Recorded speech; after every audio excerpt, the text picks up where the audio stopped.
Welcome to the IVF Journey with Dr. Michael Chapman, the podcast for couples who struggle with infertility and want to fulfill their dreams of becoming parents.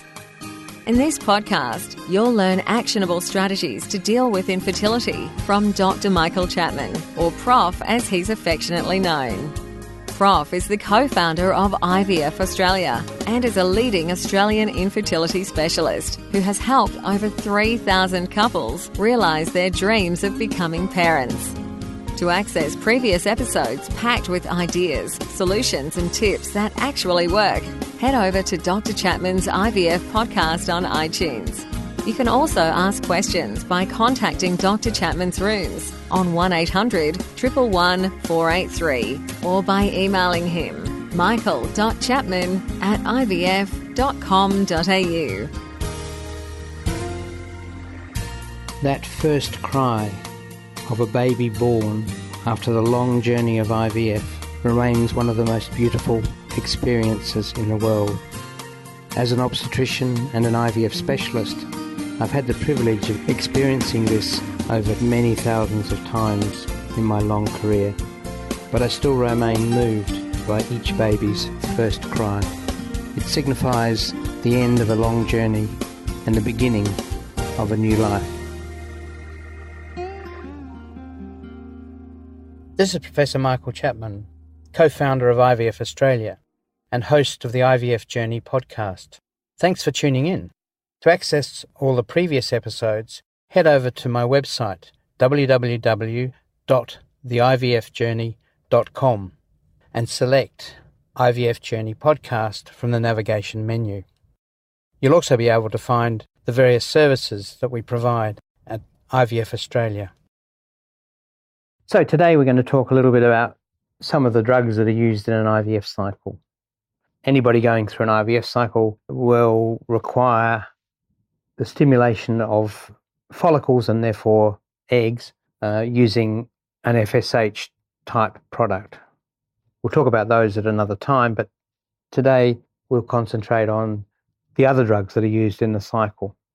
So once stimulation of the ovary has begun and those follicles begin to grow, the one thing that we don't want to happen is for you to ovulate before we get to them, before we harvest them. On the other hand, we don't want to collect them too early to avoid ovulation, because if we collect them too early, they'll be immature. So about 15 to 20 years ago, a drug was introduced which switched off the pituitary gland, thereby stopping the pituitary gland from releasing the hormones that stimulate ovulation. That gave us then the power to choose the timing of the final maturation process and the timing of the egg collection. Before the mid-90s, we used to go in early. We'd collect eggs at 15 or 16 millimeters in diameter, and we got lots of immature eggs. We also were forced into the situation at times of having to do egg collections at 10 o'clock at night or 5 o'clock in the morning when it looked as though ovulation was about to take place. So these new drugs, called GnRH analogues, changed the face of IVF, made everything more controllable. These drugs are similar in their makeup, their biochemical makeup, their chemical composition, very similar to a hormone that is released from the center of the brain, the hypothalamus, released every 90 minutes down the blood vessels that lead to the pituitary gland. And they basically stimulate the pituitary gland to produce the main hormones, LH and FSH. That pulsatile release of natural GnRH is what makes women have menstrual cycles. Clever biochemists in the 80s worked out the structure of that short molecule. It's only got 11 bases to it. And by swapping one of those, instead of being a drug that's degraded in less than half an hour, by changing one of those bases, the drug does not break down. The body can't break it down. And so it builds up. And by doing that, it actually switches off the pituitary gland. That switching off the pituitary gland means you won't ovulate.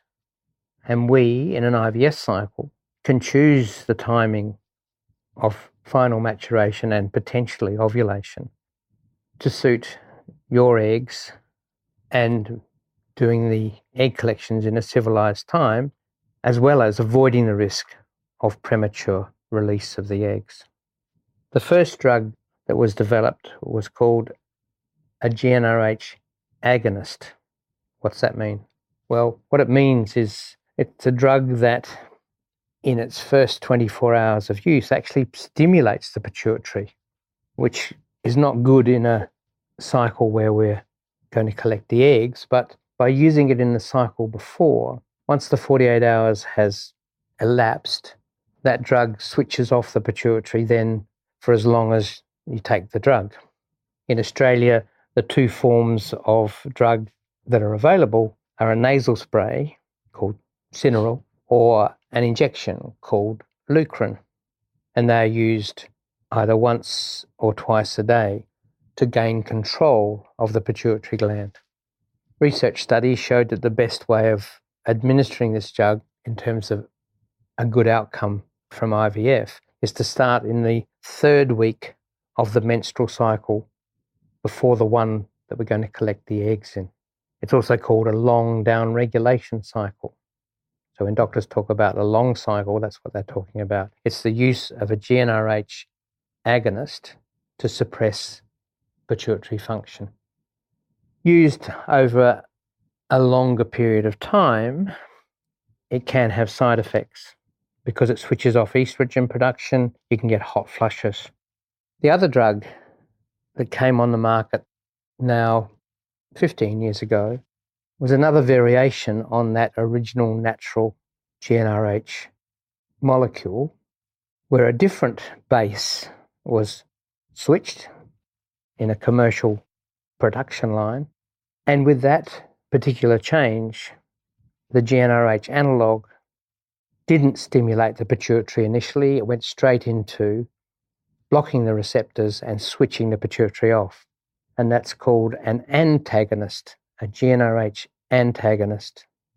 The drugs available in Australia in this group are orgalutran and cetrotide. The big advantage of these drugs, because of the way they act, is we don't need to start them before the cycle of treatment. We actually only introduce them 5 or 6 days into the cycle to gain control of the pituitary so that you don't release the eggs early.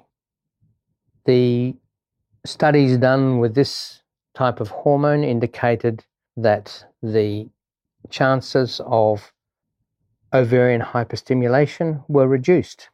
So it was a significant step forward for women with polycystic ovarian syndrome who, undergoing IVF, have a much higher chance of overstimulation. In Australia, 15 years ago, 99% of cycles were with the GnRH agonist long protocol. Today, over 85% of cycles are with the short antagonist cycle. Overall, the results are probably very similar, but the risk of OHSS hyperstimulation are reduced using the antagonist protocol. So they're the two drugs that we use in addition to the FSH stimulation, the Gonal F, the Puragon, the Menopur, the Benfola. The next drug we're going to talk about is the one used to finally mature the eggs just prior to ovulation. So the process in nature, in a natural cycle, is that the interaction between the ovaries and the pituitary gland in terms of estrogen being secreted from the ovary and the pituitary responding with the release of the various hormones, the LH and the FSH, that interplay leads eventually to the pituitary gland deciding that the ovary or the follicle in the ovary is ready to be released. Estrogen levels have got sufficiently high And the pituitary says, right, it's time to release a bolus, a great lump of LH from the pituitary. It travels in the bloodstream down to the ovary. It switches on receptors, and those receptors stimulate the last stages of egg maturation, which is actually converting the egg from having 46 chromosomes to only having 23 chromosomes. It kicks out 23 chromosomes outside the egg, so that the 23 chromosomed egg, the final mature egg, is ready for the 23 chromosomes that are in the sperm, going back to the original 46 chromosomes. So that's in nature. We mimic that in IVF. I've said earlier we've controlled ovulation and switched off the pituitary, so the pituitary can't produce that surge, that bolus of LH. So we have to do that for you. And there are two main drugs that have been used over many years. The first is Pregnal. Now, Pregnal isn't LH. It's actually pregnancy hormone, beta-HCG.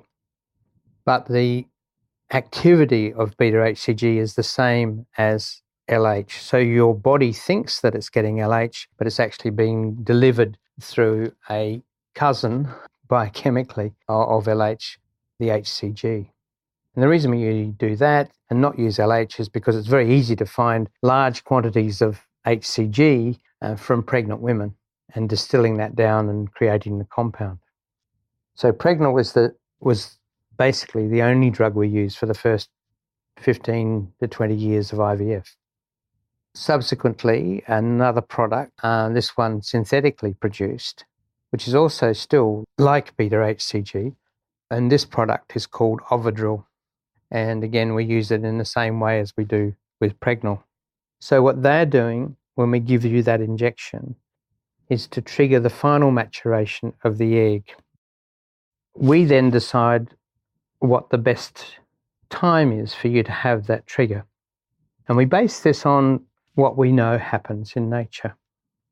I mentioned the release of that bolus of LH from the pituitary gland before. What we know is from the time that gets into the bloodstream to the time of ovulation is a fairly exact process. Something between 40 and 44 hours after the initial release of the hormone, ovulation will occur. And in the last 3 or 4 hours before that, the egg will have gone through its process of halving its chromosome makeup and reaching maturity ready for fertilization. So we don't want you to ovulate. So what we do is give you the injection and then collect the eggs 36 hours later. So in nature, and I think you're going to have to edit some of this, let me say that again. So in nature, what happens is from the time of the release of the LH bolus surge to ovulation is 40 to 44 hours. We don't want you to ovulate, however. We want to collect the eggs when they're as mature as possible, but we don't want to lose them by you ovulating. So we time the egg collection to be 36 to 38 hours after we give you the trigger injection called the trigger injection. And that trigger injection is the two compounds I've mentioned, either Pregnal or Ovidrel. They have no side effects.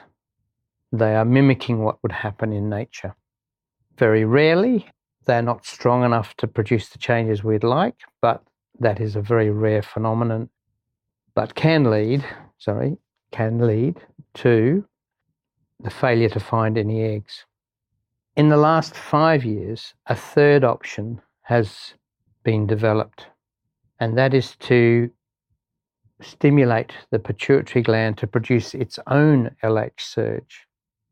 So in this particular scenario, we have a cycle with the normal FSH compound, gonal F, Puragon, etc., stimulating your ovaries. We then introduced the antagonist to stop the pituitary doing anything. But if we want to stimulate ovulation, or final maturation at least, without using the Ovidrel or the HCG, we then can give a leukerin trigger, an agonist. So we've given an antagonist to suppress, and now we're giving an agonist to produce that flare that I talked about earlier. And that flare is a rise in the LH hormone. And there is a natural release, a natural production, which will trigger in the multiple follicles that we've got, trigger the final maturation and get you ready for egg collection. This particular approach is primarily for women at high risk of hyperstimulation syndrome. And what it has done is revolutionize the care of patients to avoid hyperstimulation syndrome. It almost never occurs. Previously, using the Pregnal or the Ovidril, hyperstimulation occurred in 3 to 5% of cases, and in about 1% ended up in hospital with severe problems. With the agonist trigger protocol, it's almost impossible to get OHSS. It's made IVF much safer. So they're the two sets of drugs that I wanted to talk about today. The drugs that switch off the pituitary gland to stop you ovulating, and the two compounds that trigger ovulation, which we give to you at a specific time so we know when we're going to be doing the egg collections. And the last one is the latest advance, which is the use of an agonist trigger in an antagonist cycle to avoid hyperstimulation syndrome. And don't forget that you can access all the previous episodes by going to our website, www.theivfjourney.com, and select IVF Journey Podcast from the navigation menu. Thank you for listening to the IVF Journey with Dr. Michael Chapman, the podcast which helps couples negotiate their way through the IVF journey, all the way to parenthood.